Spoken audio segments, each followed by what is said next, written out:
But the founding teams, what is that you're looking at while you're evaluating the founding teams? Because at that stage, I think what is most important is the people who are driving that idea, right? So what are some of the traits that you look for in founding teams? And the other question I had was, and does it at all make any difference whether it's a single founder or it's co-founders? Have you seen any trends there? Yeah. Let me take the second question first. So essentially, look, I have been a single founder as well, right? Yeah. And I think in general, my view has been that as Better Capital, we will be completely unbiased, right? And not by saying it, by doing it, right? So we have single founders, we have women founders, we have all women founders, we have husband and wife founders as well. Everything, right? I mean, I don't know what cases I haven't covered. Right? So I think it is fundamentally unfair. And this is a discussion, right? You asked me a question because it is a real thing. Absolutely. Single founding team suffer from that, right? Yeah. So I think the first thing we all must say is that we cannot have a bias against this, right? As we speak, there is a very nice set of investors who are essentially on the fence because somebody is a single founder. Yeah. Correct? Now, having said the fact that, look, we cannot be biased, let's not talk about practical view of it, right? Because when somebody says that, look, single founder teams are harder to fund, there is a reason behind it. Correct? Absolutely. Yeah. And the reason is that the journey is just super hard. Yeah. Nobody is a Superman. Yeah. And when you go through this long journey, if you are building it for yourself, it's completely fine. But if you're bringing on venture investors as partners, then you are less perfect from sort of going through that journey. Correct? So from that perspective, I think it is important. So if let's say if I were starting off again, correct? I would try to optimize and say, look, I think for this journey, and if I'm going to build a venture scale 10-year company, then I just need help. Absolutely. And I'm going to convince some of the smartest people I know to join me in this journey. And that's how a founding team comes together when one person starts it. Now, as an investor, I like it. I like the fact that you're already mature to understand that you will need a team. You are charismatic and good enough that smart people will come and join you together, and so on and so forth. So I think the advice for anybody who is in that single founder bucket is to not fight the fact that you can prove that you can be a single founder. I went through that myself. I said, no, I don't need a founder, right?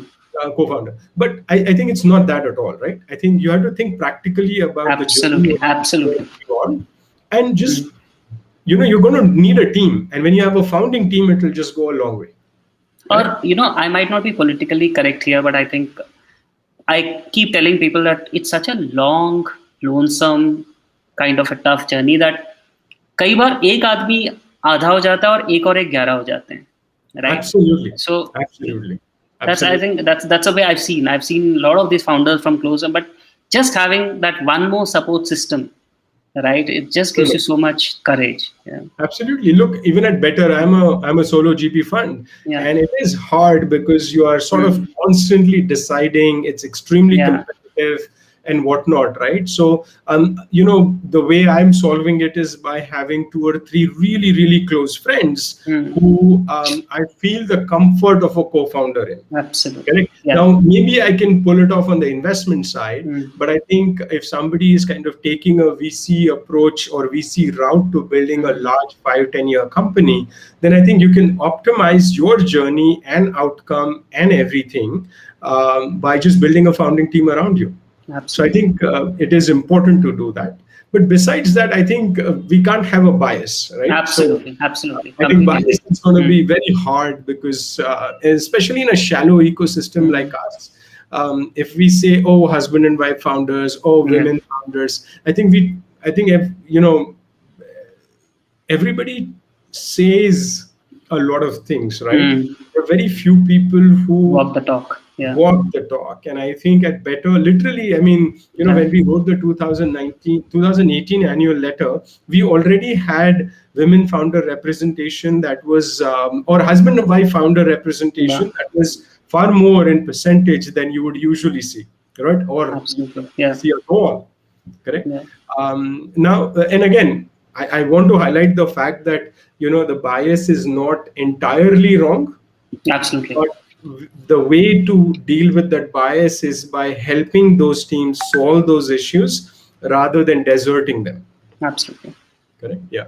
And coming back to the question on what are the traits that you're looking for in, founding teams? Yeah, I almost forgot that part of the question.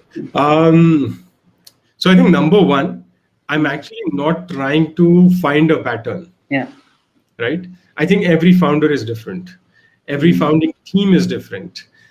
So the first thing I'm trying to do is not trying to create a framework to say that, okay, this is the perfect team. Right? There are some of my LPs and close friends who are like, hey, how do you compare this one and this one? I said, I can't compare. It's completely different. Everybody's superpower is different. Absolutely. Right? So I think what I'm looking for, honestly, I mean, at the highest level, I think it is grit and integrity.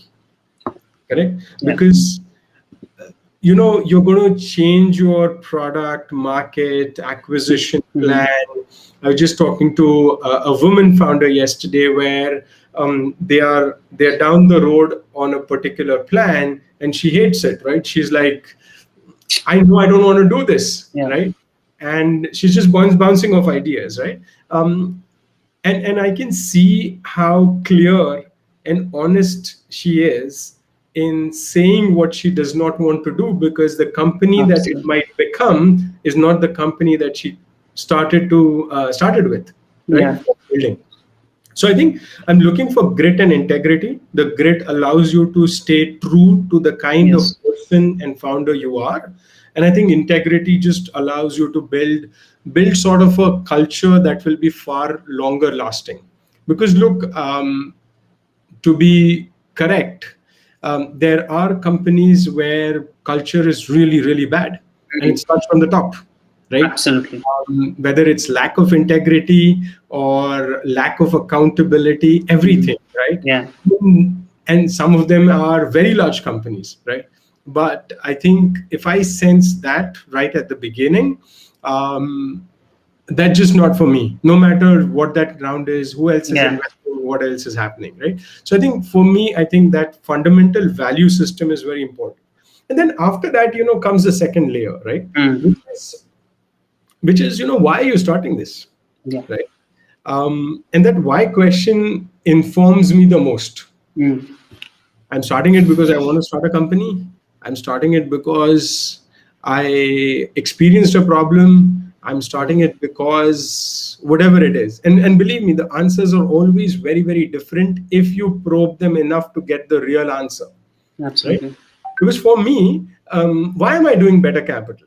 Right? If I don't have a very long-term type of an answer, I'll just not do a good job at it for long enough. Definitely not. Right? So I think that's the why sort of is the longevity answer for me. Yeah. Because when you see that really helps you. Now it is very hard though, right? Because when it's a first time founding team, the why is sort of very shallow. Then you're trying to kind of triangulate between the different things to say, hey, is the why intense enough? Absolutely. Right? It is not deep because look, the founder is 25 years old, but is it intense enough? Right? And is the why good enough for someone to commit good 10 years of their lifetime to? Exactly. Yeah. And for me to get behind it. Correct? Absolutely. So that is very important. And then I think there is just, and again, like I've told you earlier as well on the deck answer, I'm not trying to give you all the things that are written about already, right? Because that is common knowledge. I'm trying to give you my framework questions, right? So the other part is just energy. I've never gone wrong on it, right? So when you are on a call with somebody or you meet somebody, I think the energy is impossible to miss. Absolutely. Right? When it is there and when it is not there. Yeah. right? And I think it is always reflective of something. So that I think is very important for me. And energy means the body language and all of those things, Yeah. right? I think that just feels, especially at my stage where I'm going to probably have late night calls and head scratching sessions of, why everything is not working. Mm. I think all of that goes a long way, right? Because Absolutely. Yeah. you need a lot of conviction and energy to last through some of those days.